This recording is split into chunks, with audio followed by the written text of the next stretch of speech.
The following program, The Russ Belville Show, is intended for responsible adults only. We advocate to the repeal of marijuana prohibition for adults. We discuss the science, culture, and controversy about America's marijuana laws. We do not advocate any illegal activity and encourage all listeners to learn their state and federal marijuana laws. Opinions and claims made by guests and advertisers on The Russ Belville Show are their own, and The Russ Belville Show cannot be held legally responsible for their validity or reliability. Viewer discretion is advised. You take a seed, you plant it, you grow it, you dry it, you roll it, you smoke it. You take a seed, you plant it, you grow it, you dry it, you roll it, you smoke it, and it goes down smooth. Hey! Spanning the continent to bring you the truth about cannabis and marijuana law reform. I smoke pot and I like it a lot. From the promise of legalization. And I think if we think of the criminalize our marijuana To the agony of prohibition. One major responsibility is to encourage people to use less drugs. The Russ Belville Show, the voice of the marijuana nation. Brought to you by the National Cannabis Coalition. Yeah, I hear you had a question for me. Now, here's your host, Radical Russ Belville. All right, welcome everybody. It is Monday, July 23rd, 2012, and it's got to be 420 somewhere in the world.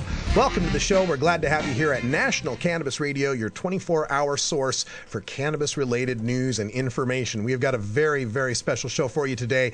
Green Party presidential candidate Dr. Jill Stein will be joining us on the program at the bottom of the hour, taking our questions on not just marijuana legalization, but the other issues of importance to the voters this November when we pick and choose who our president will be.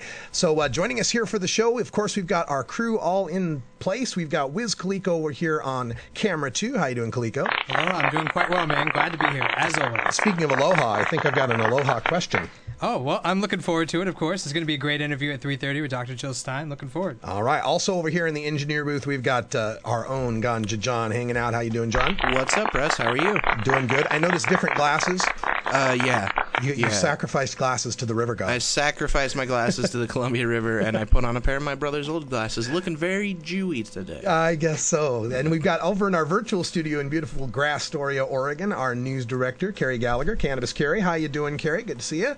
I'm doing great. What an exciting week we have today, or this week. I know. Not just a presidential candidate on today's show, but tomorrow we are protesting President Obama's crackdown on marijuana laws, telling him to let the states set the marijuana policies. And we will be at Martin Luther King Jr. Boulevard in front of the Oregon Convention Center tomorrow at 10 a.m. Tune in at ncr420.com, and you can be getting the live stream from that event. And then on tomorrow's show, we've got Richard Feldman from the Independent Firearm Owners of America. And we're going to be talking about gun rights. He was a former lobbyist for the NRA. We're going to talk about gun rights in this most recent and tragic shooting in Aurora, Colorado. But before we get to that, we've got Carrie with our latest news headlines in cannabis. We call them the Daily Cannabis Chronicles. What do we have in the news today, Carrie? That's true. We've got a bunch of news today coming up. We're going to talk about the LA City Council and what their newest attempt at controlling those dispensaries in Southern California. Also, we're going to talk about I-502 Friday. I listened into the replay of the show, and you talked about those who are against I-502. I'm going to let you know that they got a little bit of support this weekend.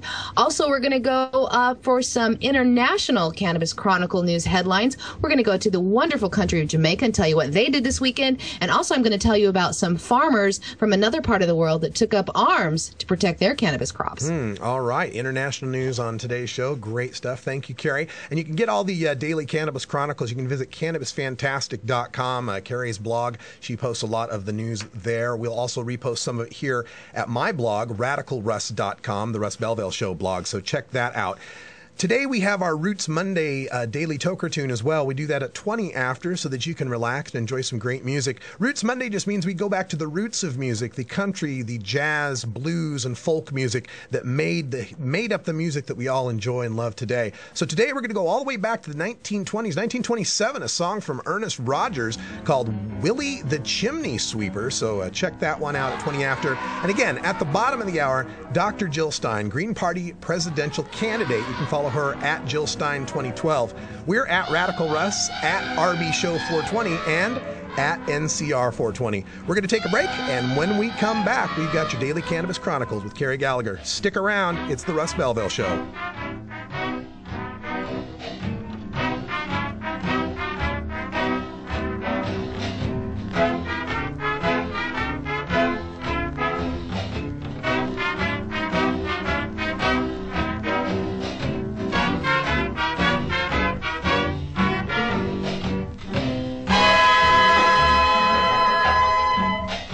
The Russ Belville Show is blogging and podcasting daily at radicalruss.com.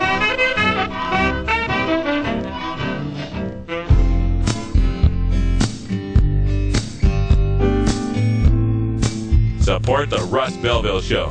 Text the word Russ to 420-420 and connect with the National Cannabis Coalition. You can also send $10 to the Russ Belville Show right from your smartphone. That's Russ to 420-420. You're listening to Radical Russ on the Russ Belville Show. I say, little red carpet, darling, your mud soon fails. Little red carpet, you need a love that's gonna lay. Ganja John, freaking out stoner comedian since 2011.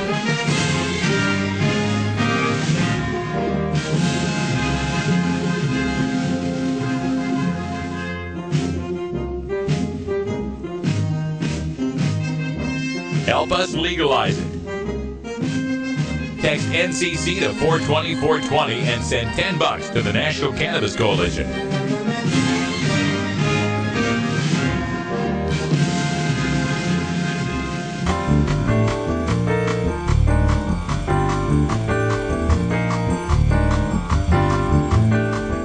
Medical marijuana, industrial hemp, ganja sacrament, consumer cannabis. The topic of marijuana is heating up the news, and the Russ Belville Show catches you up with today's latest headlines. Now, here's our senior news editor, Cannabis Carrie, with the Daily Cannabis Chronicle. Russ told you about the efforts to defeat Washington State's I-502 legalization last Friday, but the campaign to legalize marijuana for adults in that state also got some support this weekend as well. A whopping $1.25 million in support by the way of new donations were collected for the campaign this weekend, enough to buy them big TV ads for the month of August. That money came from 4 generous donors. $450,000 of that donated money came from Peter Lewis, the wealthy founder of Progressive Insurance, who has a history of giving large sums of money to cannabis law reform efforts. A cool $1 million of those funds will go to that planned TV ad campaign for August before other campaign issues saturate the airwaves. If passed by Washington voters, adults in the state would be allowed to possess up to an ounce of marijuana that is heavily taxed and sold in state-licensed cannabis retail stores. Those stores would be supplied by state-regulated cannabis farms. Now, the medical marijuana laws of the state will remain intact with higher limits and the right to grow your own medicine. Recreational cannabis consumers will not be allowed those protections. Now, before this weekend's big money donations to the campaign, they had raised $1.7 million in total, so this is a lot of money for that campaign. Peter Lewis, who's from Ohio, might have been compelled to help the campaign because the new polling numbers have been so positive. A new statewide poll that was conducted by Seattle's King 5 found that 55% of the voters supported I-502, whereas only 32% said they were voting against the measure. Earlier polls showed a much higher race between those firmly supportive and those firmly opposed. That poll was conducted from July 16th through 17th and surveyed 630 registered voters, and it carries a margin error of just plus or minus 4%. Now, the other big money donors this weekend from Washington legalizations, we know that $100,000 of that came from the ACLU Washington. We also know that Rick Steves, travel guru, he gave $250,000 to the campaign on top of the $100,000 that he had previously given. Several groups oppose I-502 in Washington, like the Washington Associations of Sheriffs and Police Chiefs. No surprise there, but also that pro-cannabis group we talked about on Friday, Safe Access Alliance, that is planning on filing with state campaign regulators this week to officially oppose that measure. Now, they say that I-502 unfairly targets patients who may use cannabis more regularly for pain and use stronger extractions that will make them have more than 5 nanograms regularly, even though they might not be affected to the point of impairment for driving. A New Approach Washington is the group that is sponsoring Initiative 502. They say that TV ad blitz will be starting the first week of August. And of course, we will bring you their very first commercials when they air. Well, good news then for the I-502 campaign, at least with this $1.25 million influx of cash. And really, folks, that's what it comes down to in these elections is, do you have the money to get the ads on the screen? And this is going to go a long way. I mean, about a 40% increase in what they had before. It had 1.7 million before that. Polling at 55% to 32% against is also very good news to have a 23-point gap. Now, the only thing we have to worry about is that a lot of undecideds, when it gets closer to election day, tend to break toward no. They tend to break against these initiatives. So we need to maintain that 55% level of support, figuring out that a lot of the undecideds may go against us, especially as we start to see the ad blitz from law enforcement that is bound to come. We're going to see all sorts of scare stories about stone drivers on the freeways, and what about the children and the gateway drug. You know, all the old usual suspects will be out to play in the Seattle airwaves and all across the state of Washington. So we got to watch out for that. But this initiative is very tightly crafted. It's got a lot of high-profile supporters who have law enforcement credentials that can soothe out those suburban voters, those scared parents that are worried about what effect legalization of marijuana will have on them. Now, as far as these anti-502 medical marijuana-oriented protesters, these people that are filing suit against it, I think it's a tempest in a teapot. I don't think they're going to get anywhere on this as far as their obstructionist tactics to try to delay or even end this attempt to legalize marijuana in Washington state. I really don't think they speak for very many patients whatsoever. I had a poll on the last blog that I ran with Normal that got over 2,000 responses from cannabis users all around the country, and it was overwhelmingly in favor of I-502. Obviously not scientific, obviously people from outside of Washington could vote, but I think generally these people are very loud about their objections, but they're very few in number. They're not going to have a serious effect on this election, and we've just got to keep the messaging positive and show what good this is going to do for not just Washington state in general, but for medical marijuana patients in particular, who will now finally have protection from arrest in that state. The City Council of Los Angeles City is again considering banning all medical marijuana dispensaries. Now, we surely have been here before. The latest effort to renew the debate about whether medical marijuana dispensaries are allowed in Los Angeles began today as the City Council came back from a 3-week recess. They scheduled a large block of time tomorrow to consider different proposals on controlling what they think are over 800 dispensaries currently operating in Los Angeles. One approach set forth by Councilman Jose Huzar and supported by some community leaders and residents would impose a complete ban on the dispensaries and clinics until the courts can have time to bring more order to the process. Some are pushing for a ban that would include home grows in some city areas, a plan obviously not popular with patients. And a group of residents from the Hollywood area say that there are so many dispensaries there that you cannot get away from it, and that patients regularly stand around outside smoking their medicine.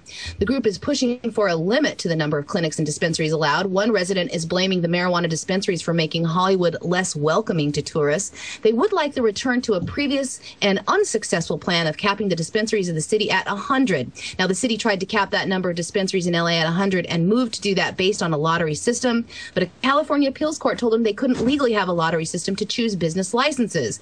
And while the city has tried to find a way to regulate the medical marijuana market, hundreds of dispensaries have opened up. Dispensaries in LA have heard this kind of talk before and all operate on the idea that there may be legal battles before them. Jane Usher, a special assistant city attorney, said that they are working towards what they are calling a gentle ban that would still allow primary caregivers to grow medical marijuana but not sell it in any kind of retail environment. Some patients are planning to protest that meeting tomorrow. Oh, here we go again, once more into the breach on the whole dispensary issue in California. And as you read that story, Carrie, there's just a couple of things that just jumped right out at me. And the first one, the first one was when they said, well, they don't know. They think there's 800 dispensaries. There may be more, maybe less. You know where you never get that question is how many bars there are in a county. They can tell you an exact number. You know why? Because they have liquor licenses. They have regulations. They have ways of telling who's where, who's operating, how's it's going, how much they're using, how much they're. It's just so ridiculous that the authorities in California have abdicated their responsibility to do something responsible about this for so long now that you've got a situation where they don't even really know what they're trying to solve. They don't know the breadth of how many even dispensaries there are to even start regulating. It's just crazy every time I hear it. And then the other thing that caught my ear when I was listening to that was they said, oh, the dispensaries there in Hollywood, they got the people out there smoking out front, would make it unwelcome to tourists. Would make Hollywood unwelcome to tourists. I can think of about 6 things off the top of my head that would make Hollywood more unwelcome to tourists that are going on right now than whether or not there's dispensaries and people in Hollywood that are smoking weed. But hey, let's not go there. Once again, this is just a situation where we're kind of in this weird state of flux, this growth period of the evolution of the legalization of marijuana, and there's going to be growing pains. There's going to be these weird situations that we still have to work out. Let's hope that they can come up with something that doesn't harm the patients in the long run and allows people to still get their safe access to marijuana. And we've got 2 more stories from outside of the U.S. borders. A group of cannabis farmers in Beirut, Lebanon, armed themselves with assault rifles and rocket-propelled grenade launchers to protect their crops this morning. A witness reported Monday morning from Lebanon's Bekaa Valley that security forces arrived to destroy the illegal cannabis crop grown there today. The farmers were able to halt that morning raid, and they had begun flattening the tall, almost ready to harvest marijuana plants with tractors and armored vehicles. The farmers then armed themselves to ward off that attack of their crops. There were reports of a fire exchange from both sides, but thankfully no casualties were reported.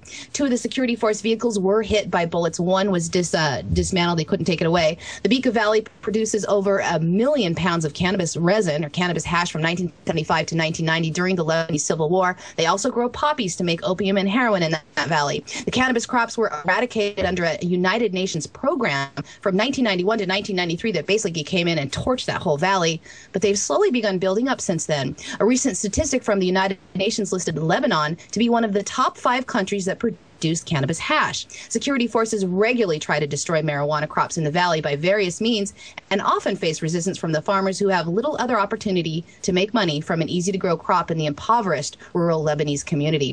Lebanese officials say that the increased firepower of the farmers is due to drug traffickers who are becoming more and more well-funded, and the crops become even more lucrative as the economy in that country struggles. The Lebanese government says that after withdrawing from the farmers' attack this morning that they are regrouping and they are planning a new operation to go back and destroy those cannabis crops. Wow, every time we get a story like this and you hear about these farmers, these subsistence farmers who are getting by on illegal, coca crops in Bolivia or, poppies or cannabis in Afghanistan or Lebanon here when we're talking about hash, it always makes me wonder just how much of that goes into the factoring of our government's policies, in that if they were to legalize marijuana, these people might not be able to get as much profit off it, and it might descend the country into more chaos and poverty. Of course, I would just counter, let's give these people a legal crop to grow. I mean, let's give them the ability to grow these kind of things and regulate it so that we can all benefit from them. And we have one more story from outside the borders. If you're lucky enough to be in Jamaica this weekend, you might have noticed the smell of burning marijuana in the air. A little more than usual.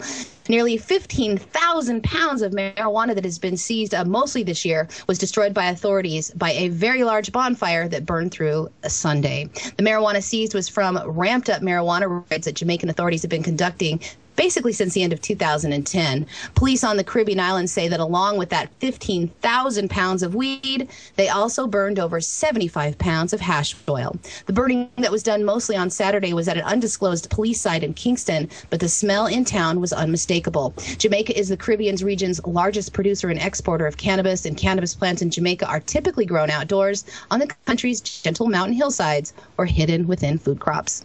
A lot of weed, Russ. A lot of weed. Yeah, a lot of weed. And, the complaints are always, you can't have people smoking weed, all the terrible things that'll happen. And what a blight it will be to the people around them that have to smell the secondhand smoke.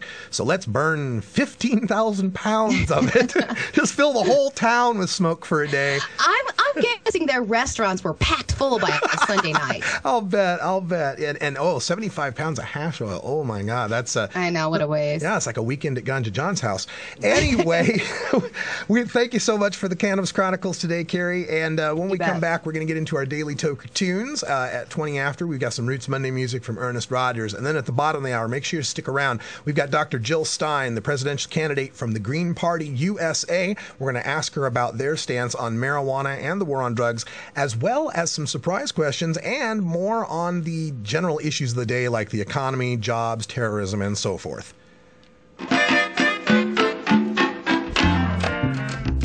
It's 420 back in Idaho, where Russ and Carrie were born. So we have to go connect with our Russ, you know what I mean? Please support these sponsors who support the Russ Belville Show. Oh, have you ever met that funny reefer man? A reefer man. Have you ever met that funny reefer man? A reefer man. If he said he swam to China, he would say in South Carolina. Then you know you're talking to that reefer man. Dear Dad, how should I say this? You know how you enjoy a drink after work? Well, in many ways, I'm just like you. I have a good job, I work hard, but when I get home, I prefer to relax with marijuana instead of alcohol. They're a little similar, but marijuana is actually less damaging to my health, and frankly, I don't feel like crap the next day. I hope this makes sense, but if not, let's talk. TalkItUpColorado.org. Start your conversation about marijuana, brought to you by the Campaign to Regulate Marijuana Like Alcohol. Everyone knows music and marijuana go together, so let's wind up our 20 after break with the Russ Belville Show's Daily Toker Tunes, the best in pod-safe 420 music from around the web. Today is Roots Monday, featuring the blues, country, folk, and jazz music that birthed the modern sounds we enjoy today. You can get downloads and more information about all our Daily Toker Tunes by visiting music.radicalruss.com. Now, sit back and enjoy your Daily Toker Tunes. Folks, here's a story about Minnie the Moocher. I always like getting to Roots Monday music, especially when we bring up some of this reefer jazz, because in numerous conversations and debates that I've seen with the drug warriors out there, the prohibitionists, they often bring up the alcohol comparison that we make. And we say marijuana is safer than alcohol. And they'll say, yeah, alcohol's dangerous and all, but it's got a cultural context. It's been in our culture for so long that it's just, we can't eradicate it, and people have already built up these cultural constraints to be able to control their alcohol use. And that's why I love this reefer jazz music, because it just begs the question, how many generations of marijuana culture do we have to have before we get the same respect? Some of this music goes back to the 1900s and even before that, when we're talking about the use of marijuana. Marijuana not for medicinal or spiritual purposes or industrial hemp, but for recreational purposes. The jive, the muggles, the tea that they were all using, Louis Armstrong, Cab Calloway, that whole genre of music. So going back now in our Roots Monday archives, I wanted to bring one up for you from Ernest Rogers. We're going to go all the way back to 1927 on this one, and a little bit of that old school marijuana culture. This is Willie the Chimney Sweeper.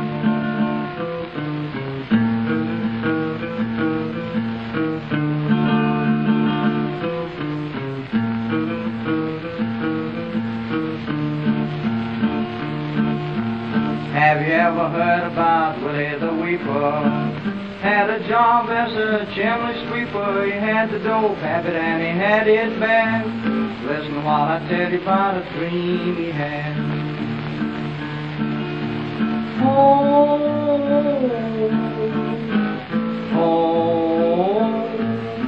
He went down to the dope shop one Saturday night.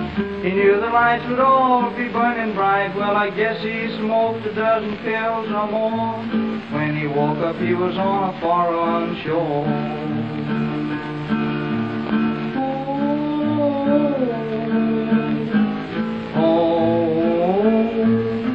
The Queen of Sheba was the first he met. She called him lovey-dovey and honey pet. She gave him a great big automobile with a diamond headlight and a golden wheel.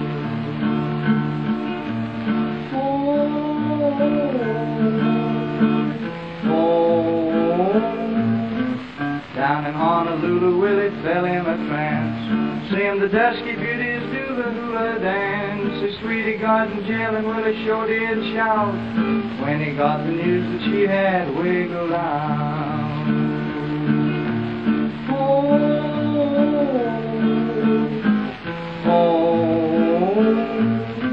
He landed landed with a splash in the river Nile, riding on a seagoing crocodile. He winked at Cleopatra, she said, ain't he a sight? He said, how about a date for next Saturday night? Oh, he had a million cattle and he had a million sheep, had a million vessels on the ocean deep, had $1 million all in nickels and dimes. Well, he knew because he counted it 1,000 times.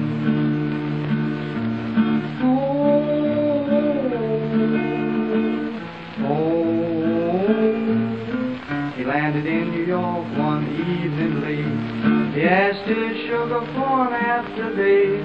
Started to kiss her and she started to pout when bang, bang, and the door gave out. Ernest Rogers, Willie the Chimney Sweeper. Man, is that the Reaper Man? That's the Reaper Man. I believe he's losing his mind. I think he lost his mind. This is a Russ Belville Show news alert. Whatever you do, don't smoke pot. You don't want to turn out to be a loser, like Olympian Michael Phelps, actor Jack Nicholson, singer Miley Cyrus, rocket scientist Dr. Carl Sagan, pop star Rihanna, actress Cameron Diaz, country legend Willie Nelson, President Barack Obama, Cy Young pitcher Tim Mexican. Have you ever met that funny Reaper Man? Have you ever met that funny Reaper Man? If he says he swam to China and sell you South Carolina, then you know you're talking to that Reaper Man. And over 100 million other Americans. Have you ever met funny Reaper Man? If he says he walks the ocean, anytime he takes notion, and you know you're talking to the Reaper Man.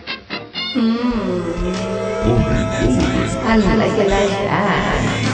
Well, I don't know what you came to do, but what we can keep the funk alive. Oh yeah, we're definitely keeping the funk alive here at National Cannabis Radio. This is Big Daddy Fink, and I want you to join me at the Funky Roller Ring, where it's always a funky party, y'all. Every Tuesday night at 11 Eastern, 8 Pacific. Keep it funky, keep it funky, keep it funky. I have to say that there was one question that was voted on that ranked fairly high, and that was whether legalizing marijuana would improve the economy and job creation. I don't know what this says about the online audience, but the answer is no. I don't think that is a good strategy to grow our economy. So.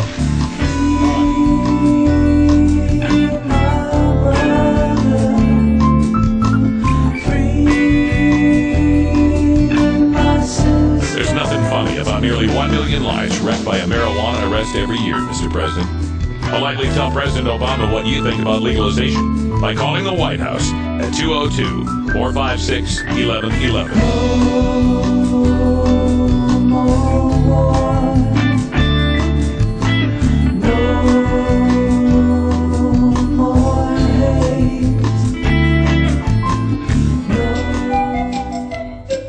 17 states and the District of Columbia have legalized the use of marijuana for medicinal purposes. Over 70% of the American public supports the use of marijuana for medicinal purposes. What does Governor Mitt Romney think of medical marijuana? So medical marijuana is legal in Colorado. One of our viewers, Bill Ferguson, asked, should marijuana be legalized for medical use? Aren't there issues of significance that you'd like to talk about? The medicinal use of marijuana is a significant issue to the millions suffering from cancer, AIDS, and other chronic pain, nausea, spasticity, and seizure disorders. I think marijuana should not be legal in this country. I believe it's a gateway drug to other drug violations. The use of illegal drugs in this country is leading to terrible consequences in places like Mexico and actually in our own country. Okay. I oppose legalization of marijuana.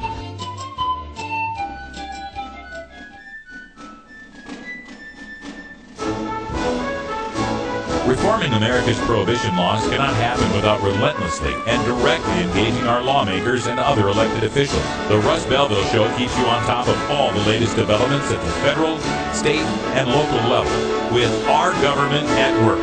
Welcome back, everyone. Half past, and we are so excited to have our next guest on the show. The Green Party USA candidate for President of the United States, Dr. Jill Stein, is joining us by telephone. Dr. Stein, can you hear me? I can hear you just great. It's great to be with you, Russ. Oh, thank you for joining us here, and we're really honored to have you here. And you're running for President of the United States. Can you give us a little bit of your background? Yes, I'm actually a medical doctor, in fact, and I tell people I'm now practicing political medicine because it's the mother of all illnesses. And we got to fix our politics if we want to fix everything else that's broken. And seriously, I got involved as a mother and a medical doctor maybe 20 years ago or so, just watching our healthcare system fall apart, not serve the people who need it, and watching our political system really fail to meet our needs for jobs, for health care, for affordable education, you name it. The climate crisis, which is just hitting the fan right now on so many counts, our political system is just dragging everyday people over the coals while the 1% is making out like bandits and the political establishment is not fixing it. In fact, they're making it worse while they squander trillions on wars that we don't need, on Wall Street bailouts and tax breaks for the very wealthy. So people have kind of hit the breaking point, and our job is to turn that breaking point into a tipping point and get the voice of everyday people into this race and provide the solutions that everyday people are clamoring for. Excellent. Well, Dr. Stein, as a medical doctor, and I looked through your bio here and I found some interesting other coincidences. Governor Romney, of course, in Massachusetts, famously passed his form of a health care reform for the state. Mr. Obama, as president, has adopted some of those concepts for his health care reform at the national level that was just partially affirmed by the Supreme Court. And I also noted that you ran against Governor Romney in Massachusetts and you grew up in Chicago. So what does Dr. Stein have for us as a healthcare solution that Mitt Romney and Barack Obama can't deliver on? Well, they sure can't deliver. I think they have delivered for one group, and that is for the lobbyists who wrote the bill. They wrote the bill here in Massachusetts, and they wrote the bill at the national level. And, elected officials who voted on it, generally didn't know what was in it. But we've lived with it here for 5 years in Massachusetts, so it's no longer just a matter of conjecture and guessing what the impact is going to be. We really know what the impact is going to be. In Massachusetts, it hasn't worked. Our health care is still broken. We haven't achieved health, for number one, and we shouldn't forget that health care is supposed to be about our health, not only about a piece of paper. And the health care system certainly has not delivered health. It also doesn't actually deliver health care. It has brought in, to some extent, poor people, and that's very important, but it's done it really at the cost of the near poor and the working poor. And their costs have gone up enormously through this system, which continues to fail to control this skyrocketing costs that we are paying as taxpayers, as families, as businesses.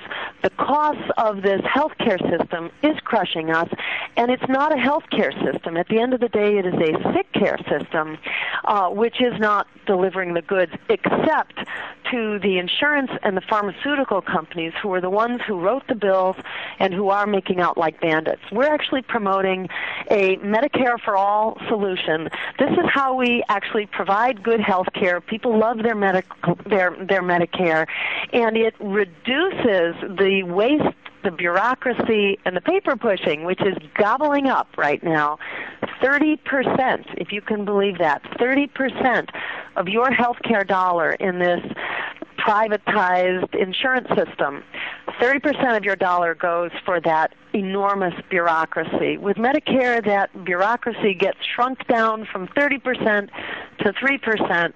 That's how come it works, and it's the only system worldwide that actually gets to quality health care.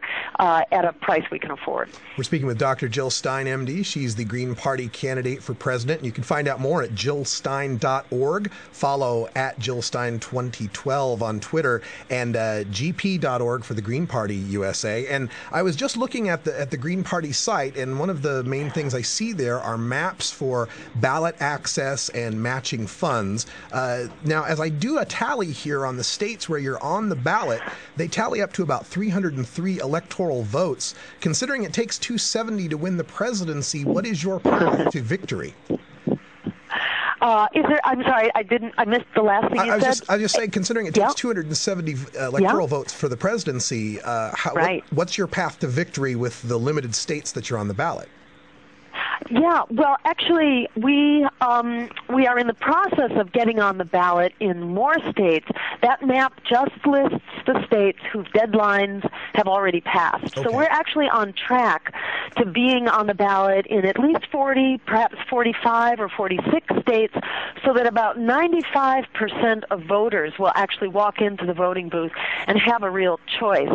They don't just have to vote for a Wall Street-sponsored candidate. They can actually vote for a candidate that is of, by, and for the people and not bought and paid for by corporate America. So the path to victory is, number one, it's getting on the ballot, and we're in the process of doing that. In addition, it's about getting the word out, because the two big corporate parties rely on the public not knowing, because the Democratic Party in particular is quaking in its boots because they've largely embraced the Republican agenda. To actually look at Barack Obama's record, not what he says, but what he does, he's actually embraced most of the policies of George Bush on key issues. There are differences around the margins, but on the key issues, whether you're talking about Wall Street or the expanding wars, the free trade agreements that continue to offshore our jobs, the climate meltdown, the attack on our civil liberties, on all of those key areas, Obama has basically embraced the policies of George Bush. So the Democratic Party doesn't really want people to know that there is another candidate and another party out there that actually represents a lot of the ideals and the vision of the old Democratic Party. At the end of the day, it's really all about voters having a choice. Right now, voters don't have much choice, and you hear that reflected in this incredibly mind-numbing debate, which seems to be entirely about Mitt Romney's tax forms. Can't we get to anything else? American people are losing their jobs, decent wages, affordable health care and higher education. Millions have been thrown out of their homes. 1 out of every 3 homeowners is still underwater. People can't find jobs. 36 million students are effectively indentured servants. Our civil liberties are under attack, and the climate is imperiled. So we're not having such a good day here in America for your average person. But you won't see that reflected in the political debate, and you won't see it in the solutions that they're providing. So we're here to basically provide a voice for everyday people and a choice for American voters who've otherwise been locked out of the agenda.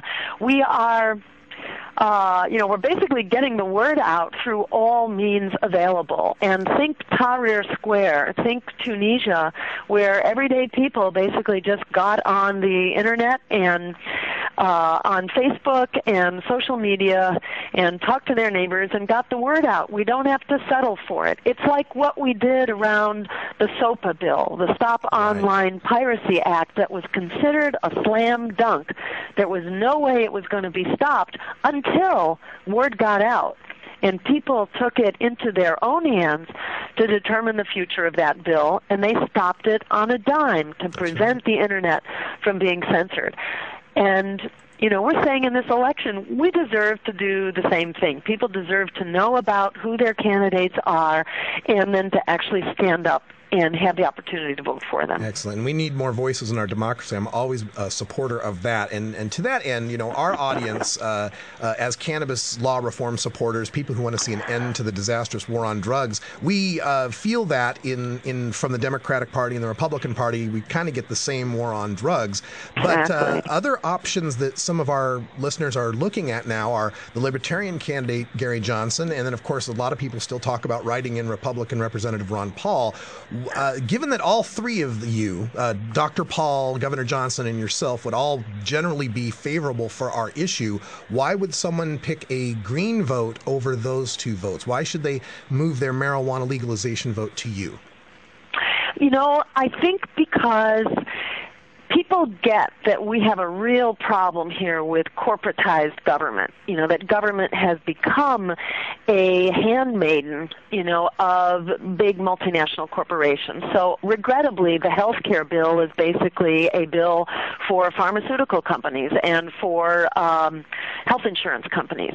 But what we're saying as Greens is that the real solution here is not just, human-sizing government. It's also getting corporations out of the way, because if you simply push back against big government without also pushing back against big corporations, you're in big trouble. So we want to have a level playing field. We don't want to just let the financial services companies go hog wild, or agribusiness for that matter, who continues to put small farmers out of business, who continue to trample on a hemp industry if it were to start getting established. We don't think the answer here is just turning over our fate and our communities to big corporations, that we really need grassroots democracy. We need the reforms that make it possible. We need regulation so that we have a level playing field, and we can't just allow the predator corporations to go hog wild and continue to put small businesses, entrepreneurs, and just everyday independent business people out of business, which is what they will continue to do, all the more so. So we're saying we need to get our democracy and our communities back in our own hands here. And if we fail to take on the big corporate thing, we're in trouble. And unfortunately, from what I've seen from Ron Paul's policies as well as Gary Johnson's, they kind of look the other way from large corporations. And I'd say especially in the area of climate. We've seen so dramatically now that we really need to transition quickly, big time, to a green economy. That's not going to happen while the corporations are running the show and while the fossil fuel companies can continue to make out like bandits with their enormous subsidies and their power to control the economy and to snuff out small green businesses and small organic farmers and hemp farmers and marijuana farmers, for that matter, when that becomes legal. We don't want the big corporations running the show. So the Green Party really is an agenda of, by, and for everyday people. We don't take money from big corporations, and we also don't take money from lobbyists or PACs who basically carry the big corporate agenda. We are of, by, and for the people, funded by everyday people, so that's the agenda that we bring. Excellent. We're speaking with Dr. Jill Stein, the Green Party candidate for president. You can get more information at jillstein.org and follow at JillStein2012 on Twitter. And interesting part of the Green Party platform, I read through it earlier this week, and I found a lot of it that I find very, very attractive from a political point of view.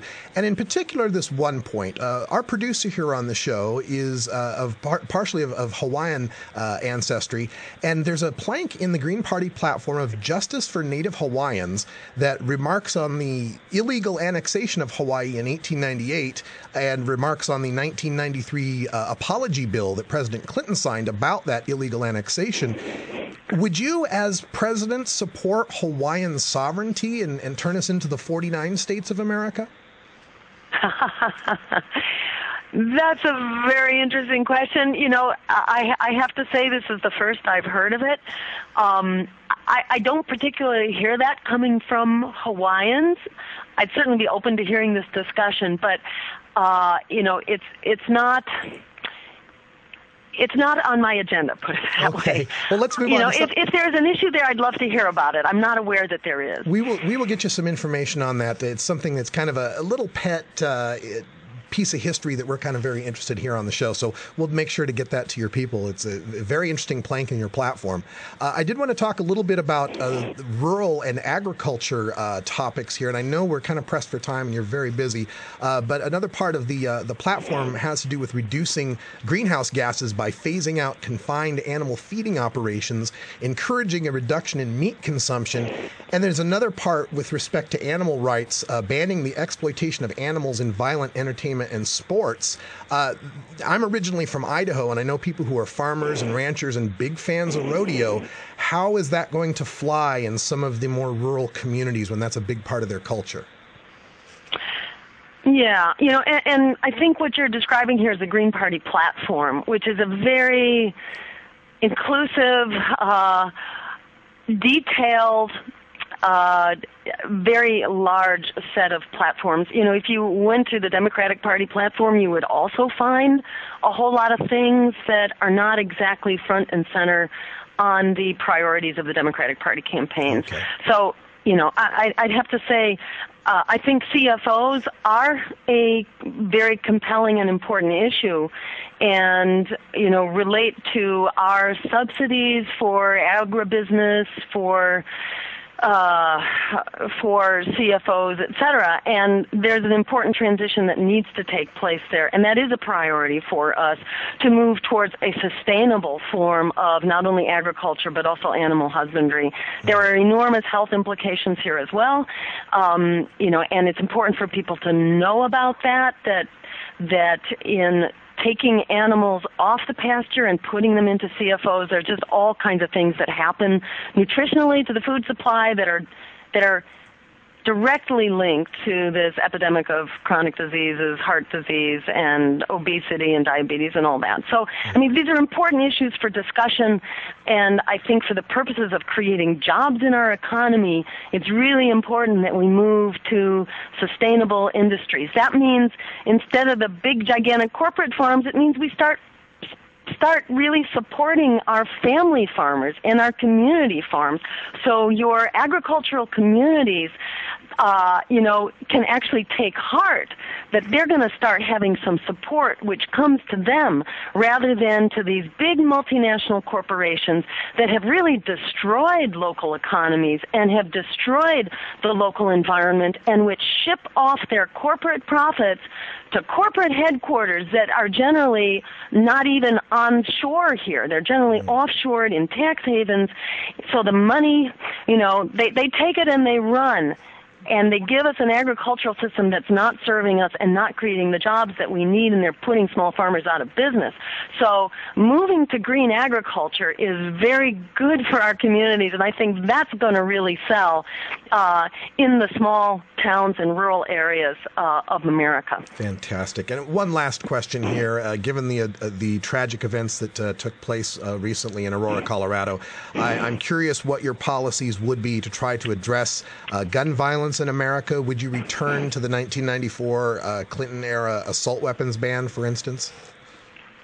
I think the issue of violence is a big one, and it's not something that we fix simply with a law, that we need to address the social drivers of violence, and I think it's a mistake to think it's as easy as just flicking the switch on a law, that we need to address the social and the economic violence in our culture as well. We've got to get to the issues of poverty. These were horrific acts that happened on Friday. This is absolutely terrible, and this recurs now, on a regular basis. These are horrible, but it's really important to remember that this is just the tip of the iceberg. These are generally, scores of people among many, many thousands every year who are being killed by gun violence. And to address this bigger picture, we've really got to address the underlying issues of poverty and growing inequities, which is why our basic agenda is about jobs, about access to education as a human right, and health care and so on. So we create some baseline of opportunity and justice. That's really important. Ooh, sorry about that. That's my dog. It's really important for if we want to get at the real drivers of violence. That said, I think there's really no reason for us to have we don't need assault weapons on the street. And it's just an incredible tragedy that these assault weapons are dragged out. And I do support restoring the assault weapons ban as one step that we can take to help reduce this epidemic of violence. But, I think at the same time we really we need to address sort of society-wide drivers of violence, including, for example, mental health issues. It increasingly sounds like this young man has some serious mental health issues. We don't have the full story yet, but there's certainly suggestions from what has come out in the press report so far, like the young man who committed the terrible murders associated with Representative Gabby Giffords' injury and the several, I think 6 people who were murdered. He was a flagrant schizophrenic who was just sort of living out there without a safety net. And I think it makes the point that health and illness and violence really are determined in our communities. It's not enough to just have a sick care system. We need a health care system that's part of how we function as communities. We need to be alive and connected and caring for each other as friends and neighbors and communities.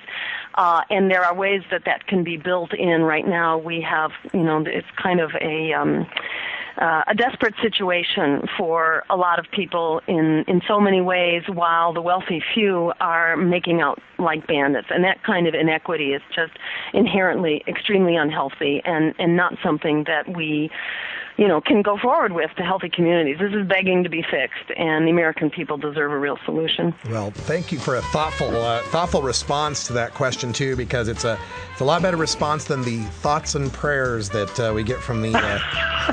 I'm all for thoughts and prayers, but let's do something concrete here. Dr. Jill Stein, running for president for the Green Party. You can follow her at jillstein.org, also at jillstein2012 on Twitter. Thank you for joining us, ma'am. Appreciate having you on the show. It's been great talking with you, Russ. All the best. Take care. Business. It's simply business. It's simply business. You know why they won't let us grow. It's simply business. We'll be right back after these messages from our 420 friendly sponsors. Support these advertisers because their ad money goes straight to the Russ Belville Show.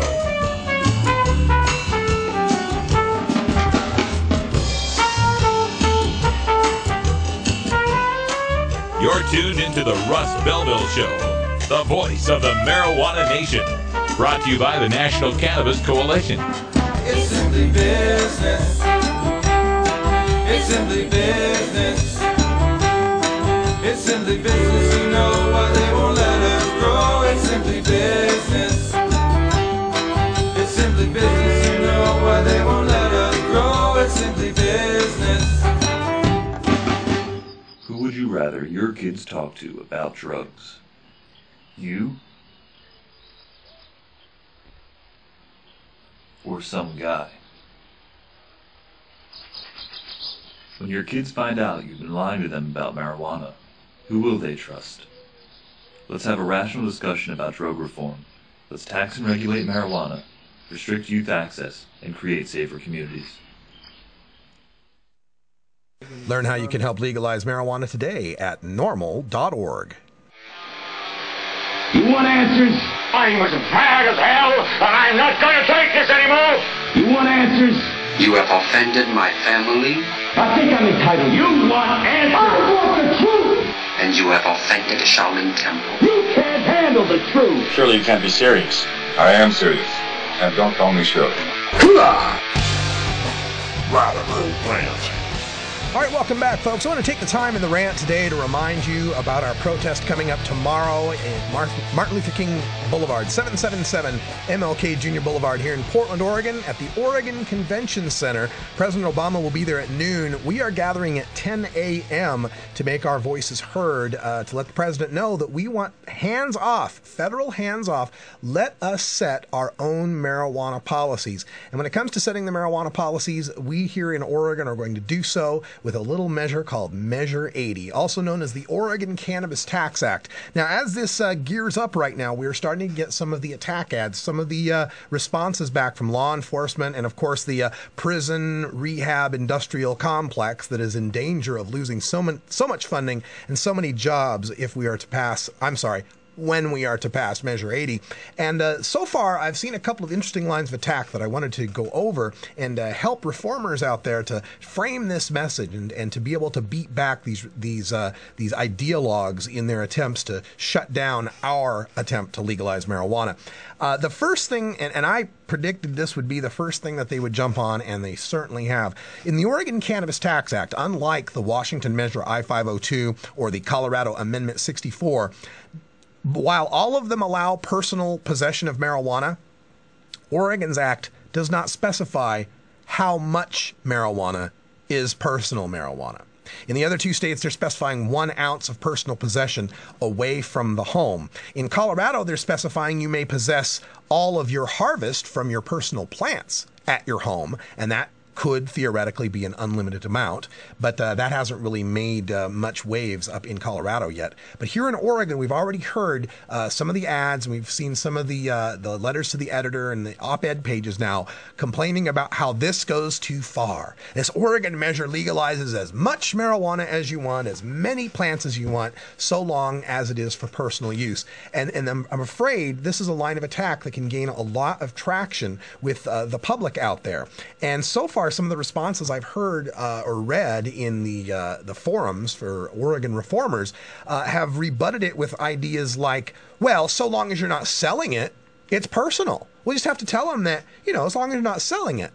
Well, that dog's not going to hunt. I think everybody with an ounce of common sense is going to know that if you're planting an entire, 1 acre field of smokable marijuana, it's not for your own personal uses, right? You, your friends, your family, it's kind of hard to justify that to the average voter out there, to the average person who still thinks marijuana is something to fear. So that's not going to work if you're just going to try to dismiss it by saying, oh, well, as long as you're not selling it, because they know some people will be selling it. They know it's going to be sold not only here in Oregon, but some people are going to try to make the prohibition profit and take it over the border. That's just common sense, and you can't fight against that. The other thing that's not going to work here is to say something along the lines of, well, this doesn't change Oregon law with respect to exporting marijuana. It'll still be illegal. Right. It's illegal now, and people export marijuana. So it'll still be illegal, yet they'll be able to grow more marijuana. See, that's what the average person, that's the way their thought process is going to deal with that. Here is what you need to do to turn this attack around, this idea of, oh my God, it's going to be unlimited personal possession and cultivation, is to frame it in such a way that we are asking the people to regulate this. And the way this can be done is to say we did not specify a personal limit of cultivation or possession in the initiative because we want the people to be able to set those limits in a fair and democratic legislative process. You've just put the ball in their court. You've said, we're going to legalize possession, all right. We're going to legalize cultivation, all right. But y'all got to come up with what those parameters are. What are the reasonable limits that we would expect? I personally think those limits ought to be set where the original medical marijuana law was set, back when it was first passed in 1998. Give them 3 ounces at home, 1 ounce away, 3 mature, 4 immature plants. I think that was the original measure that we passed here in Oregon. Hell, it was good enough for sick people in 1998. Why is it not good enough for healthy people in 2012? It's been 14 years already. We know the sky's not going to fall here in Oregon. Hey, we're going to talk more about this. We got a full studio. Bradley Stein is here, and Guy O'Beelan. We got Brian the Red hanging out. More people coming in. So stick around for Toker Talk Radio. Coming up next here on National Cannabis Radio. For Ganja John, Wiz Khalifa, and Cannabis Carry, I'm Radical Russ. Till next time, take care of each other, Tokers. Hey! This is the Russ Belville Show. The Russ Belville Show is blogging and podcasting daily at radicalruss.com. You take a seed, you plant it, you grow it, you dry it, you roll it, you smoke it. You take a seed, you plant it, you grow